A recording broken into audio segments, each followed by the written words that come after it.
Last time on Improv Tabletop, our Transformer heroes, Freespin, Scorchguard, and Dagger decided they were going to start heading out across the debris dunes to find their way to the launching pad so they could get on the rocket in time to make it to Earth. As they were traveling along, they found a strange, hollow-sounding part of Cybertron, and upon trying to open up a hatch, they alerted two Decepticons to their presence, Steelskin and Drawgun, who had been raiding the area and grabbing all of the good resources and bringing them back down to their bunker. After a big ol' fight in which they defeated the two Decepticons, but during which Freespin, unfortunately, was nearly completely decimated, they decided to go down into the bunker, see if there was anything they could do to try and fix Freespin, and Scorchguard managed to find an ice auger that had a heavenly light and an angelic choir indicating that it was the one that he should bring out.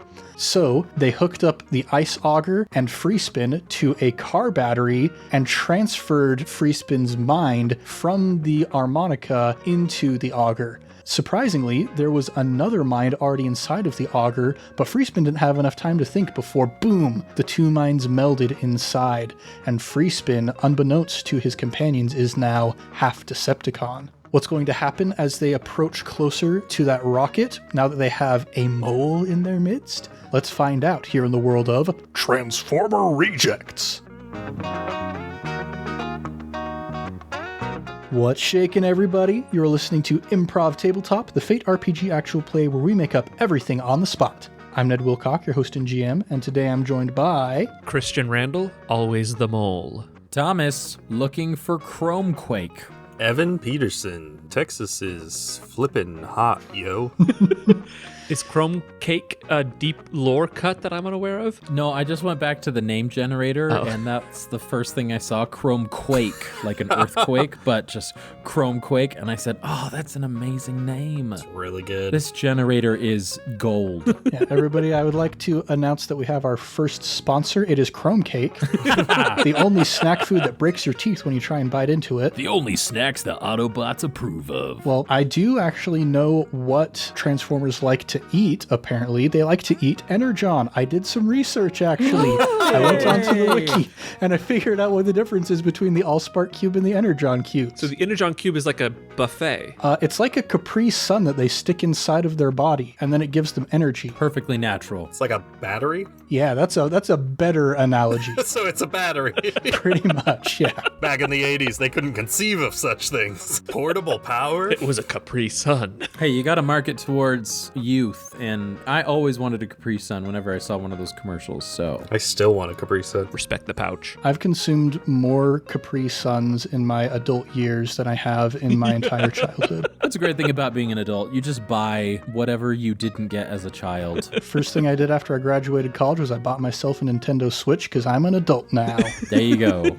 Well, let's see what our heroes are up to. No fancy segue this time, just right into the story. Here we go. Okay. And just like the Nintendo Switch switches from handheld to home console, let's see what our Transformers are up to. Hey. Nintendo Switch, this generation's Transformer. So, you guys are approaching the launching pad where the rocket is located. You see that there's not a whole ton of activity. It seems that most of the people who are going to be on the rocket are already inside. There's just a couple little bots here and there doing final preparations, disconnecting fuel lines, making sure that everything is in working order, that kind of stuff. With my newly discovered body, I'm going to take my little legs. As we decided, the handles would be my legs, so I'm gonna... I forgot that the handles were your legs. So I've got my massive auger drill up in the air, and like my little legs just running up towards the... I'm not trying to be stealthy or anything. I deserve to be on this rocket. Okay, so you just go running right up towards it. Man, I was going to ask you for a sneaky check to try and not get seen, but you just said that you're not going to try and be stealthy. So, I guess roll a quick check to see if you can make it before you're noticed. What does he think he's doing, Scorchguard? +2. All right, I'm going to go ahead and roll for the nearest bot to see if they notice you. And that is a flat 0. Look at that. I am little, but I am fast. I don't know, Dagger, but obviously it's working. So, yeah, you go up to the most hidden area of the rocket. You just kind of, by happenstance, end up in this location where nobody else can see you. and you start boring your way in through the outside hull. Look at that, Dagger. He's already getting away into the rocket for us. That was supposed to be my thing. Never mind, it's great that he's doing this. And I dejectedly hang my blade towards the ground. Oh. Come on, friends. Let's go. We are waiting for you. Do you feel like he's acting funny since he became an augur? No more funny than he normally was. I mean, he did always have to check in with his mother. Let's go. And I run after. All right. So you all rush forward, and because you're transformers and you're able to manipulate your shapes and sizes, you're all able to squeeze your way in through this, 6-inch wide hole or so. You make it to the interior of the rocket. But before I get in there, I have to feed in each one of my fan blades because they're just too long. So I have to take them off, feed them through the hole, and then I can slowly transform through. Indeed. And when you get to the other side, it's a very cavernous sort of interior that you found yourself in, almost a cargo space of sorts. And you hear just a little kind of humming, a little whistling. Apparently there is one other bot in here who's taking stock of all of the cargo and stuff here. And you see over on one side, there's some secondary engine controls. And far on the other side is a big old bay door that moves further off into the rocket. Do we need to seal the hole before we take off? We'd hate for this thing to go down once we're in space. We got it. And I'm going to pull out my auger drill. I'm just going to shove it back in and plug the hole with my auger arm. So you're just going to hang out here the whole time that you're in zero atmosphere. Free spin. That's very noble of you. But I think if we just get a sheet of sheet metal and just put it over the hole, I think space will do the rest. Ah, that makes sense. Completely logical. Haha, thanks. I'm not known for my logic. And I just grab out one of my blades and just chop one of the boxes in half, the metal boxes, clean through to try and create this somewhat squarish shape to put over the hole. All right. So with a big clanging and slashing noise, you grab this piece of metal, and as you're fixing it over the hole, you hear the sound of little wheels kind of squeaking up towards you, and a radiator turns the corner from the nearest crate and looks up and sees all of you and goes, Scorchguard, hi, how's it going? It's been a while. And you look down and see Emberglow, named after Emberglow Treasures on Instagram. Yeah. An old acquaintance of yours who apparently is now working on this rocket. Also a really good Transformer name, actually. Yeah. Emberglow. Oh boy, am I glad to see you. Quick, help me put this up to patch the hole. Well, I'm just not entirely sure how you even got on this rocket in the first place. I mean, you're not authorized personnel here. Emberglow, there's no time to be funny. We're about to take off, and this is gonna suck us out into the vacuous hole of space if we don't get it over this hole. That's a really good point. Okay, give me just a second. And Emberglow starts to transform into their robot form. You notice that Emberglow has this sort of welding torch at the end of her fingers and starts TIG welding the sheet of metal down to the hole that you just drilled in the side. Emberglow, you've been upgraded. That's impressive. You see that the metal underneath her eyes glows redder than it did before. And she goes, oh yeah, well, I didn't think that you would notice. It's just a little thing. It came with the new job, you know? As she's talking, behind her she hears tick, tick, tick, tick, tick, as my little feet come up, and I'm just heavily breathing behind her. Was that you I heard whistling and humming? Yeah, maybe. I mean, I'm not a very good whistler or a very good hummer. I just kind of, to pass the time while I'm in here by myself. I don't think you should continue to try to make music. Oh, okay. Free spin. Yeah, I'll That's stop. incredibly rude. Is it? I think you should back away and keep those thoughts to yourself next time. I will keep these thoughts among ourselves. Tick, tick, tick, tick, tick, tick. And I'm going to back up. Emberglow, I apologize for him. We appreciate your help. Oh, well, it's nice to hear that somebody does. I've been working on this ship for a while, but, they just kind of leave me down here in the cargo hold, and I don't really get to talk to the big people up on top about what this rocket's even for, really. So, I mean, it's a job. They give me energon for it. So that means you won't be able to tell anyone we were here. Oh, yeah, yes, of course. I mean, they don't really come down to talk to me as long as the cargo gets where it needs to be going. So they don't bother with me. Perfect. And I'm going to open a thing of cargo and jump inside and close the lid. Amberglow, we really appreciate your help. And I'm sorry for Free Spin. They've been a little strange since they've had to transfer their consciousness into another dead Autobot, but they'll come around. You say you don't know where this rocket's going? Well, it's going in the same place that Optimus and all of the others went. I know that for sure. Perfect. But I don't actually rightly know where that is going to be. Well, Emberglow, I'm here to tell you. We're going to Optimus, and they're at Earth. Oh, cool. That sounds like fun. That sounds like a really good plan. And you hear from those big bay doors a knocking noise coming from the other side. And Emberglow kind of gives a little leap and goes, oh goodness, of course, the one time I have visitors that aren't supposed to be here, somebody shows up to check on me. You should get another one of the crates real quick. Quick. Okay. I try to transform into my ceiling fan after I open one of these larger crates and fit myself in. And I would like to take my little feet and run over to a box. And he cut that big crate in half, so I'm going to rip off a piece of metal, and I'm going to get inside the crate and start chipping away at the metal to create a little shape.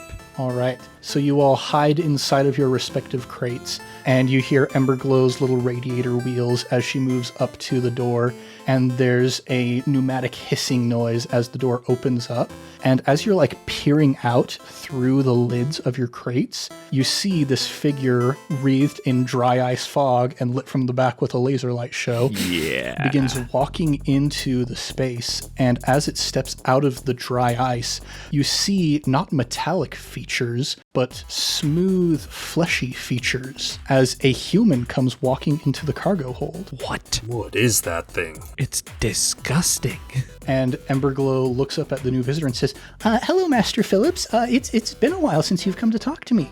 That is named after Eric Jordan Phillips on Facebook. Yeah, Eric. And Master Phillips looks down at Emberglow and says, yes, of course. I'm just trying to make sure that nothing unsavory is happening here. We got a notification of a bit of a hull breach up in the control room. Just want to make sure that we're not going to get sucked into the vacuous hole of space in the middle of our flight. And she goes, oh, yes, there was a hole in the hull, but I went in and I welded it shut. And she holds up her little welding torch hand. It's a good thing you gave me that upgrade, right? And he goes, yes, of course. I do not regret it in the slightest. And he is not even looking at Emberglow, is just peering around the room. And he's going to try and roll with Clever to see if he notices anybody. Let's get a group sneaky check from you guys. Oh, no. What is everybody's sneaky approach? 0. +1, I believe. Okay. So the way that group checks works, person who has the highest score in that approach can do the roll. Oh, wait, mine's 0 too, sorry. Oh, cool. A 3-way tie for 0. All right. This is the least sneaky group that we have had on the show. Well, I'm just super fascinated with this human. I go, That's who Optimus is trying to save, and who Dagger was supposedly built for. At least our entire storyline doesn't revolve around one giant stealth mission. So with this in mind, I'm going to maybe not go with the Fate way of doing a group check and go with more of the D&D approach where if half of you succeed, then the entire group succeeds. So everybody roll a sneaky check, and Master Phillips is going to roll with Clever. sneaky. Christian's face. I got a -1. I got a -2. I got a +1. Okay. So, Scorchguard, you're like muttering to your friends, and you guys are just like responding, talking back and forth with him. Ned, can I use this as an opportunity, since we rolled poorly, to invoke my trouble and get an extra fate point? Yes. Inconsistent buzz, my blade, while we're hiding, starts and it starts like cutting through my own crate as I'm like sticking my nose out through the gap, and it starts cutting down the side of the crate I'm inside of. All right, yeah. Go ahead and take a fate point for that compel. As starts going on, Master Phillips looks over at the crate that you're in, and Emberglow goes, I'm sorry, we've had some unruly cargo lately. and Master Phillips goes, unruly cargo, you say? That does not sound suspicious in the slightest, my dear. Give me just a moment. I'm gonna transform into my bread knife. And you hear the clicking of those very finely polished boots walking across the cargo bay towards you. And Master Phillips kneels down and looks at the gash in the side of the crate. And Dagger, you look up and you can see his eye looming outside. And he steps up and puts his hands behind his back and begins walking around among the crates and says, "Now, Emberglow, I don't think I've ever told you what these trips are about, have I?" And she goes, "No, you haven't, sir. I just get paid to be here." Yes, of course." At this point, he's stepped over to the crate that Scorchguard is inside of. And you're like kind of peering up. The lid is just so ever slightly cracked so that you can look through. And his hand comes and rests on top of the lid and shoves you down underneath as it closes. And he puts his weight down as he kind of leans casually against the crate and says, "Emberglow, you might have noticed that none of the people that we transport off-world ever end up coming back. Don't you think that is strange?" And she goes, "Oh, yeah, maybe just a little bit, but I mean, I keep coming back because I work on the rocket, right?" And he goes, "Yes, of course. This is the last flight of this rocket." And he begins walking over to the crate that Free Spin is inside of, and he just like hops up on top and sits on the crate, and you see his legs like dangling outside of the big hole in the side. Like, he knows that he's sitting on top of half a crate, and you can see his legs dangling outside. He's just kind of swaying them jollily, and he says, "Emberglow, you have done wonderful work for us. I'm afraid we are probably going to have to retire you soon. We will take one last trip, and don't you worry. You will get to stay on the new planet, and everything is going to be just fine." And she goes, "Okay, yeah, that sounds kind of nice. I could get like a retirement package." Insight check. Insight, go and roll to overcome with clever. I'm so clever. I actually am all right at being clever. That was the +2. Oh, wow. All right, we'll see how Master Phillips does with sneaky. He gets a +3. Man, this is an upstanding human. I have taken a little piece of metal that I've ripped off of the box, and I've kind of broken it and cut it and drilled into it to make it look like a little humanoid shape. And I'm going to hold it up next to my face, and I'm going to say, "Hello, new mother." Oh, man. What should we do about this? And I'm going to hold it to my ear and then just go, yes. I'm upset. And Master Phillips, as he hears this muttering coming from the crate that he's sitting on top of, he just kind of hops off. You hear the click of those heels once more on the metal floor, and he says, "Well, Emberglow, you should feel grateful to all of the Transformers who get to stay here on Cybertron. It is a dying planet, to be certain, but there are things to be grateful for, let me put it that way." And he begins walking out of the cargo bay, and Emberglow says, "You're being really cryptic, sir." And he turns around and says, "Yes, that's my job." And Master Phillips pushes the button outside the cargo bay, and the big door closes and slams shut, and all of the floodlights in the ceiling go out, and there's only just like a couple bare bulbs that are casting this very eerie, very dim light over the place. That seems really interesting. Emberglow, don't you normally have light for the flight? Normally, yes, but it seems like Master Phillips is trying to make a point for some reason. He is pretty upstanding, but maybe the mechanical work in here isn't as great as he thought it was. This is quite suspicious. Yeah, maybe I can go check with the computer's onboard AI, see if maybe Searsy knows anything about what's going on. Goes over and hits a couple buttons on the console, and a little mechanical face pops up, like a little emoji, not even emoji face, but like an old emoticon style face where it's just like the keyboard characters, and it says, "Hello, Emberglow. How are you doing today?" And she goes, "Hey, Searsy, it's good to talk to you again." This artificial intelligence named after Michael Sear on Twitter, Yeah. the one who suggested we do Transformers in the first place. And Searsy says, "Emberglow, it seems that you are very troubled. What is wrong?" and Emberglow says, "Oh, well, Master Phillips was just in here being very cryptic about stuff, and normally we have light for the flight, and I don't really know what's going on." And Circe says, Oh yes, we are being decommissioned after this flight. This is the last one leaving Cybertron. Decommissioned? But they're gonna come back eventually, right? Oh no, I am afraid not. But what about all the other people? Yeah, what about all the other Autobots? Yeah, what's a people? Well, you see, Cybertron is going to be left fallow. It is going to turn into just a cold hunk of rock in space. But what about Optimus? Isn't he trying to bring back help to reinvigorate Cybertron? Well, that was the plan originally. However, Master Phillips and the others have a different plan for your friends. Just who is this Master Phillips character anyway? Why, Master Phillips owns the fighting pits on the planet Earth. What? Is it? What? You see, the Transformers who remain on Cybertron, they may end up stuck frozen in the vacuous hole of space for the rest of eternity, but they are the lucky ones. The ones who end up on Earth are forced to fight for Master Phillips' amusement. But Prime would never have allowed that. What do you mean? And I get over and I grab like the sides of the computer and I just start shaking it violently. Prime did not know. Prime was tricked. Prime was tricked. Master Phillips is not alone. He has help from the inside. Are you familiar with the name Megatron? My oil starts to bubble. Megatron? He's behind all of this? From inside my half crate, I start twitching and hold up my little mother to my face again and say, "Yes, mother, you are right. I would like to use my stunt, Cracked. The other mind cracking in a little bit more at the mention of Megatron." this is going to be interesting. How are we going to make this work? So this is Christian saying, I would like to use my stunt to purposely become the villain in this campaign. Not the villain. Yeah, I'll say the Decepticon side of you can roll with sneaky, let's say, and the Autobot side of you can roll with forceful to try and push off the attempt. All right, first roll. That is a +3. The second roll, that is a -2. Wow. Well, that is 5 shifts of difference. Wow. That is what they say in the biz, success with style. For the bad side? Yep. So that wasn't just like the other side cracked at the mention. That was like your sleeper agent code word. Megatron, activate. You all hear a little pinging noise coming from inside of Freespin's crate as the Decepticon side of him successfully chloroforms the Autobot side of him. So at this point, the Freespin that you once knew is essentially out of commission.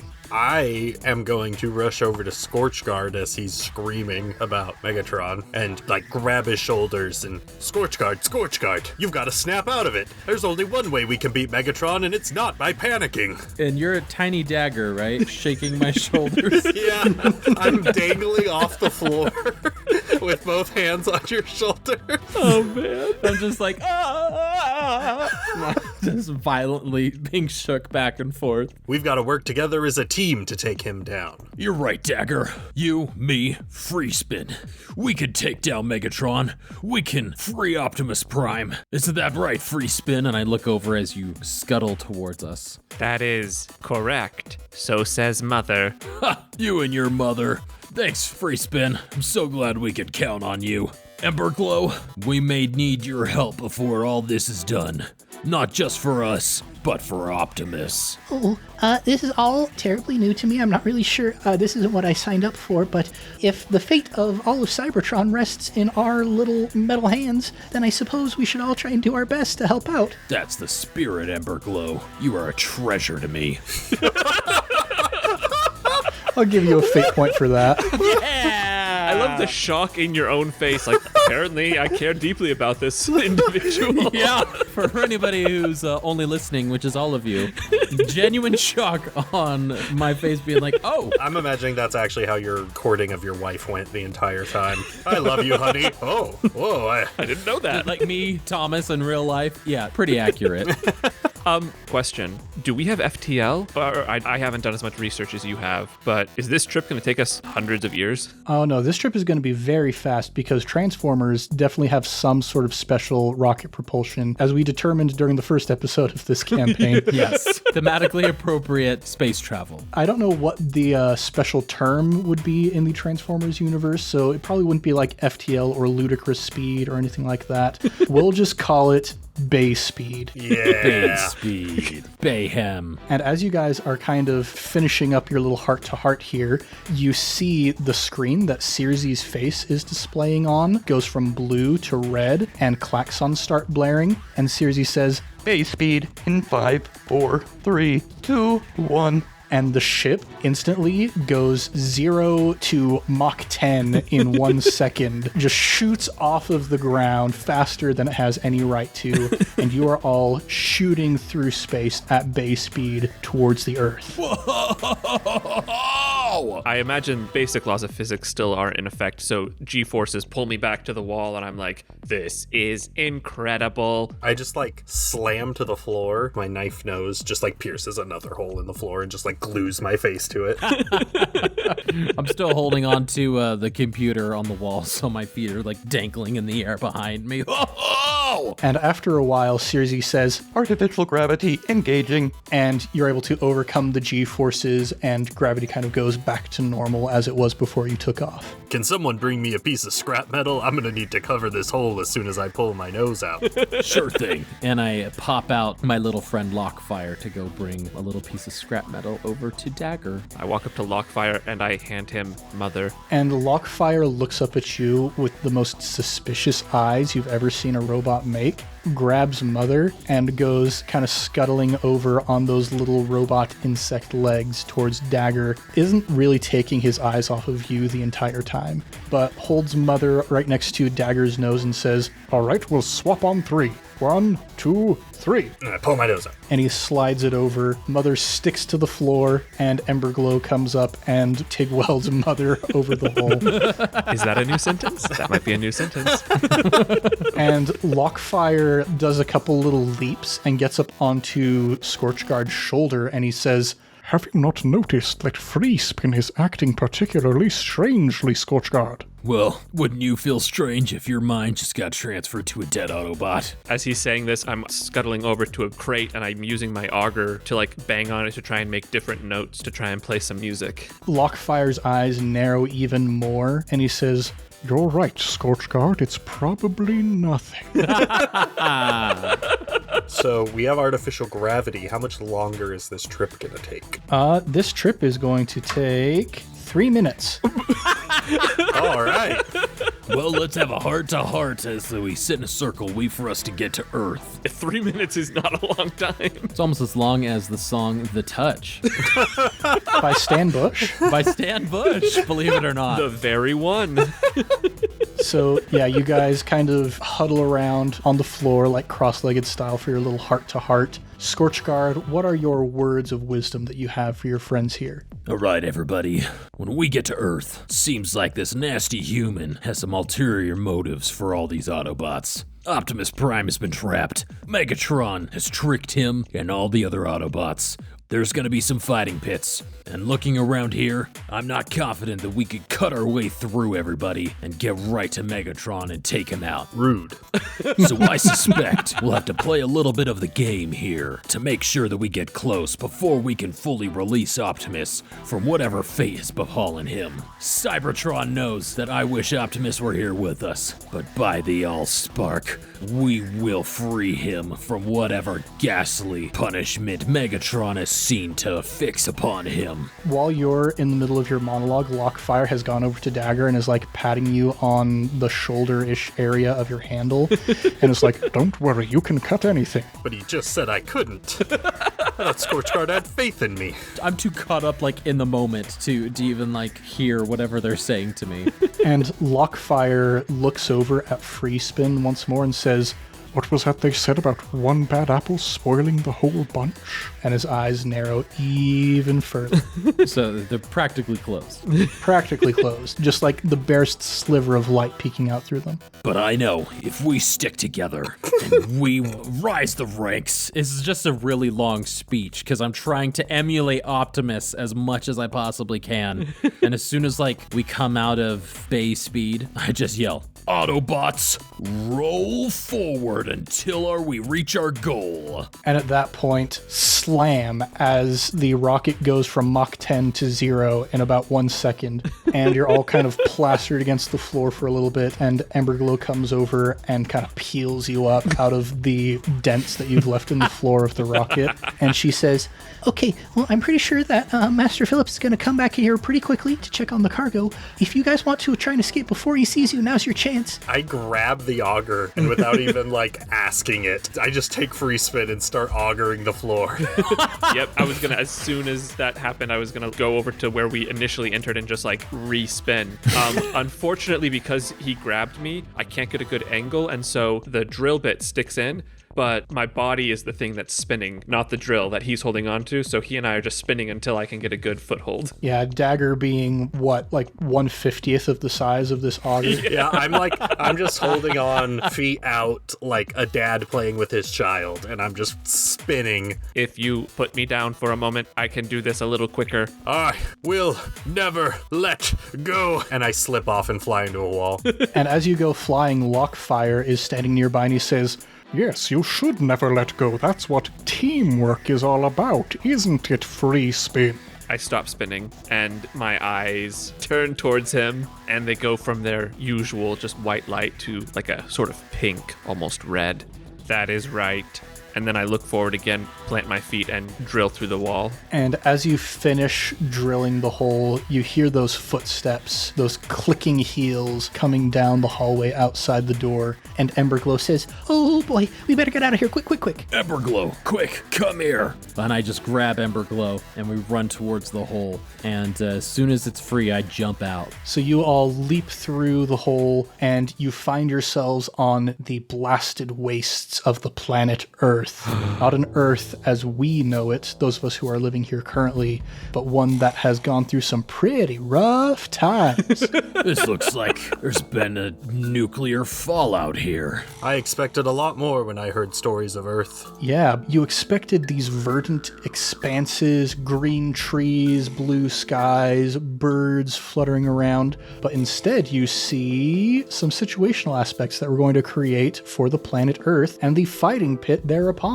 Let's set the scene here. Let's start with Christian. What's something that you see here on the blasted planet Earth? I imagine that Autobots also need oil and stuff. So there are just massive holes and almost craters pocking the face of the Earth everywhere, with just straight up geysers of oil and crude gasoline either just shooting into the air or lit on fire, and just fire everywhere, smoke, lots of oil and gas just flowing freely like honey and milk in the land of promise. Okay, I'm going to call this aspect like Yellowstone, but stinkier. Go ahead and roll unmodified against a difficulty of 0. +1. All right, that is 1 free invoke you guys get on this aspect. I don't mean to distract, but I googled oil and Transformers, and it's basically their alcohol. Oh, Yes! Yes! Just what a Decepticon would go for. There's a picture of a drunk Transformer, and the caption says, "Oil is a social lubricant."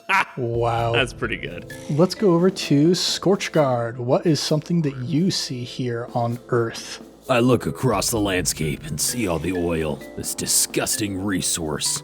As I sorrowfully look over to the closest city, a lot of the skyscrapers seem to be broken down, leaning to the side, just faint wisp trails of smoke in the air. With it being so arid, I just sigh and look down to the ground. And just the cities seem destroyed, seem not abandoned, but just non-functional now. At least not how we were told it would be. Yeah, I'm going to call this aspect the downfall of us all. Ooh, I like that. Go ahead and roll unmodified against a difficulty of 0. +1. All right, also a free invoke for this aspect. This implication that, there once was a civilization here that has been destroyed, but maybe there's still something in that wreckage. You guys are scavengers. You know how to pluck the good stuff out of the garbage. And let's go over to Dagger. What is something that you see here? I see lines and lines of Decepticons, maybe some people that stretch seemingly almost for miles to be part of the audience at the fighting pits. I see this mass of people and Decepticons all trying to get in. Yeah, I will call this aspect the teeming masses. Though this is a fallen planet, there are still a lot of individuals here, and the fact that they're all so excited to watch these robot fights might tell you a little bit of something about the current culture of the planet Earth. Go ahead and roll to see how many invokes you might get. That is a +1. Hey, 3 + 1s, hooray! that's the number of the night. That it is. And you see that these lines of people are moving towards what appears to be a large arena that is built in the middle of this decimated city. Amongst all of the broken and crumbled skyscrapers, somebody has taken a bunch of the scrap pieces of these buildings and turned it into a veritable coliseum in the middle of this twisted landscape. And you see dry ice smoke and laser lights shooting up into the air from inside of the coliseum. Yes! And you hear music coming from that direction. You hear shouting. Every so often there will be like a massive group cheer that erupts from that direction. And then every so often there will be a massive group groan or a boo. And you see these people trying desperately to get into this coliseum to see what's going on the inside. Ugh, when I was growing up on Cybertron, we would have never let something like this happen. I mean, come on. We always knew they were bad guys, but we would have never let it get to this when I was a kid. Well, it's not like the good old days, Dagger. As I stare off to the distance and see those fighting pits and sigh, and as I unconsciously reach for one of my fan blades, go, It looks like we're in for the fight of our lives. And I think that sounds like a very good dramatic place for us to pick up next time. Ayo. Everybody, welcome to Earth. Such a delightful place, is it not? Oh, is it not? I thought we were gonna be like in Fallout back, and we would just see like this massive Godzilla creature stomping through the outback. We'll say that this is a several decades sequel to Fallout back after the nuclear apocalypse has happened. We didn't know it, but the nuclear apocalypse wasn't Justin Trudeau. It was the arrival of the Decepticons. Surprise. Trudeau was framed. I want that on a t-shirt. That's why he didn't want to say sorry about it. Hey. It wasn't his fault. Anyway, everybody go listen to Fallout back, our very second campaign that we did here. Evan was in that one. Lots of fun. Which sounds like maybe it's time to veer into some plugs, but first I got a script to get through. So thanks everybody for listening to Improv Tabletop. We'll be back next week with the thrilling conclusion of our adventures in the world of Transformer Rejects. If you want more, go and subscribe, maybe even give us a review. We would be as happy as a radiator transformer who is getting some approval and praise from her crush if you would go ahead and give us a review on the podcatcher of your choice. We're also all over social media at Improv Tabletop, so if you'd like to suggest either a setting for us to play in or an aspect for one of our characters to use, you can tweet about us or comment on one of our posts using hashtag ImpTabSetting or hashtag ImpTabAspect. Now let's do a round of plugs.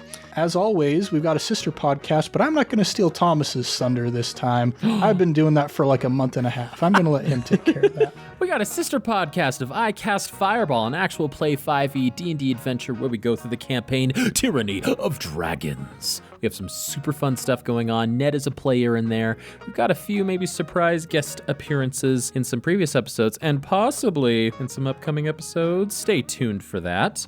It's a lot of fun. I'm the Dungeon Master, Ned's a player, and it's a ton of fun if you want an ongoing D&D campaign to follow. Indeed. And aside from that, we also have another campaign that's on this same feed. It is our Avatar Legends campaign that Christian's part of. Good stuff's going on there. Really fun system, really fun world, and a lot of fun to try and contribute our story to the Avatarverse. The other thing that I would like to plug this week is a book called The Lazy Dungeon Master by Mike Shea, also known as Sly Flourish. there was a bundle of holding that had a bunch of his books in there. Thomas and I were both in on that. Evan, Christian, I don't know if either of you got in on that. I really wish you had told me about that. Yeah, well, you know what? Thomas and I are doing a book club reading through this book, and you two are invited, maybe? I haven't consulted with Thomas about this, so we're going to do it live on the podcast. Yes, invited, of It's course. fine. I already read it on my own 2 weeks ago, so. Oh, exciting. Also, are you reading The Lazy Dungeon Master or Return of the Lazy Dungeon Master? The Lazy Dungeon Master. The original one, yeah. It's, the name, I'd say, maybe paints it in a bit of an unfortunate light in terms of, like, yes, it's about techniques to make it so you don't have to do as much work, but it also explains the benefits of not, like, overcomplicating things, the benefits of giving yourself constraints, focusing your energy in the places where it matters most for your campaign. Haven't gotten super far into it yet, but even just, like, the first sections I've been going through, it's like, yes, this is great. Ties in with a lot of the stuff that I learned in, like, my graphic design classes in college, stuff that we learned in our improv group, experiences that I've seen at the table. So The Lazy Dungeon Master by Mike Shea, go check that out. It's a pretty darn good book. Christian, is there anything that you would like to plug? Yes. This week, I'm going to do a bit of a selfish plug. I'm going to go ahead and plug a board game of my own design titled You Meet in a Tavern. Choose from one of 4 pre-written adventures or make your own. Explore a dungeon with a group of 3 to 4 friends and see if you can make it to the end and defeat the boss, collecting the loot and returning a hero. Coming to a game store near you within the next 10 to 20 years.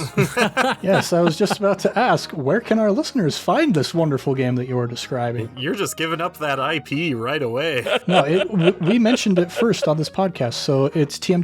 Yeah, Nobody else total can take it. TM. Within 10 to 20 years. Within 10 to 20 years. Right now, it is still paper and a file on my computer. It is, we're joking, but it is, I've seen the file, he shared it with us, and it is a very promising concept. It will be much fun. Yeah, well, maybe the amount of time that it takes for us to get this into production might depend on our audience, perhaps. How interested they are. Yeah, maybe if we get enough interest in starting a Patreon, for example, maybe that can be like one of our tiers. That would be awesome. You can get access to like playtest versions of this game. Early access? I've got an RPG in my mind, a deck building TTRPG that I've had for a while. I'm sure that Thomas has plenty of games floating around in that noggin of his. Yeah, I know we've kind of joked about having a Patreon in the past, but for real, I think it would be so awesome if we could start a Patreon someday. It's just a matter of, if people are interested in it or not. Yeah. But we'd love to, make more content for you guys. If that's something you're interested in, reach out to us. Let us know. Let us know if you think a Patreon would be a good idea for this show. Agreed. And then in 10 to 20 years, you too can kickstart You Meet in a Tavern. Thomas, is there anything that you would like to plug? Other than our sister podcast, just learning new stuff. I recently was blessed with a 3D printer and looking up all that stuff in that world. There is a lot of technical stuff to be had there, and I'm real excited to jump into it. And in addition to reading The Lazy DM, just a lot of things going on. So just go out, be creative, make mistakes. There you go. And Evan, is there anything that you would like to plug? Yeah, I would like to plug Return of the Lazy Dungeon Master by Sly Flourish. It's the updated, more current version of his book that you can read all on your own without friends, and it's totally worth purchasing on its own, just in case you're not aware of any deals because someone failed to tell you about a bundle, maybe. Ah, man, I just took a drink of my water and it is so salty. Why is it so salty? I read this book. He lays out, I'm not sure how the first one's structured, I'll be honest, but this one, he lays it out as a checklist. Like, these 8 items should be on your prep checklist. And I made a little, like, template, which I would offer to, like, share somewhere, but it's his book, and I'm not sure if there's, like, I don't really understand the legality of, like, me sharing something that's his work. But I made my own little template in Google Docs that I'm using for each of my sessions, and I'll say, not to let my own players in this group call here behind the curtain too much, but a few weeks a few sessions ago, I should say, we had one session which from my side of the DM screen felt like the worst session I had ever done. I was very unhappy with it. It just did not go according to plan. It was ill-prepared. It was a lot of improv that ended up doing things I didn't want to do. I read this book, I used the checklist, and our last 2 sessions have been 2 of my favorite sessions I've run. Yeah, like Ned said, I know we're kind of like all plugging this book, but I was kind of already planning to before Ned plugged it. It's just a very good book. It has helped me a lot as a relatively new DM to get my campaign in a place that feels really good now. Nice. Yeah, thanks for the recommendation. It was also part of the bundle of holding. I'm looking at it on my iPad right now, so I'm sure that I'll give this one a read after we finish the original Lazy Dungeon Master. I'll also plug I Cast Fireball. I've actually been on every single episode. I just haven't found the right time to jump in yet. So Right on. Well, everybody, thanks for joining us here in the world of Transformer Reject. I'm Ned Wilcock, your host and GM, and I've been joined by... Christian Randall, Deceptive. Thomas, hoping to be lazy. Evan Peterson, succeeding at being lazy. Much love and stuff, everybody. We'll catch you next time on Improv Tabletop.